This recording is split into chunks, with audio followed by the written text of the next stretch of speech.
This morning, Hollywood is remembering one of the greats. All right, Popeye's here. Get your hands on your heads. Get off the bar and get on the wall. Gene Hackman never fit the mold of a typical star, but blazed his own path into movie history.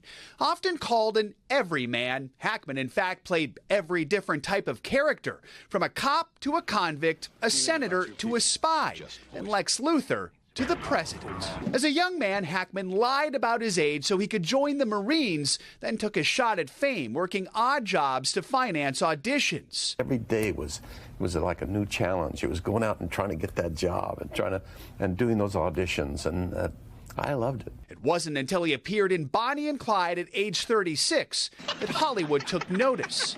But the true breakout moment came with a car chase for the ages. Hackman earned his first Oscar for his role as Popeye Doyle in The French Connection.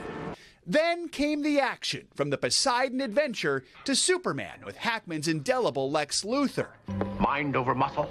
In between, he worked on comedies and critically acclaimed films, even the iconic sports drama Hoosiers. He gained an Oscar nomination for the searing Mississippi Burning and a second win for his role as a sheriff in 1992's Unforgiven. I don't deserve this. Following it up opposite Tom Cruise in The Firm, and a run of hits. He kept working through the early 2000s, winning over new audiences with the Royal Tenenbaums. In 2004, he reflected on his prolific career with Al around the release of Welcome to Mooseport.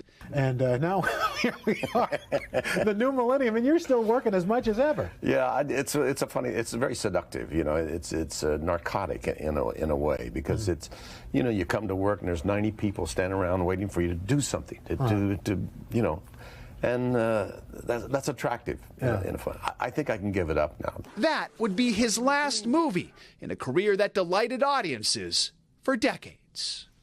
One of Hackman's most critically acclaimed performances was in 1974's The Conversation, which was directed by Francis Ford Coppola. This morning, the legendary director, filmmaker, posted a picture of the two working together back then, writing in part, "Gene Hackman was a great actor, inspiring and magnificent in his work and complexity. I mourn his loss and celebrate his existence and contribution." When you consider the incredible list of actors who Gene Hackman worked with, we're going to see all kinds of tributes to him. Was that your favorite? You know, I loved him. I mean, he could do anything and work against anybody and hold his own. You know, in the same year that he did The Conversation, which is considered one of his best, he had a cameo in Young Frankenstein in 1974, and then played kind of the same character in The Conversation up against Will Smith in Enemy of the State. That's right. It's so interesting because he was so prolific, he worked so much, and then didn't. And that was one of his last interviews about one of his last projects.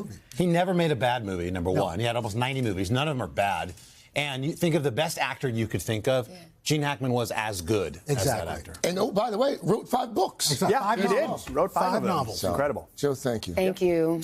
Hey, thanks for watching. And don't forget, you can catch the Today Show every morning on NBC, or take Today when you're on the go. Just follow the Today podcast on Apple Podcasts, Spotify, or wherever you listen.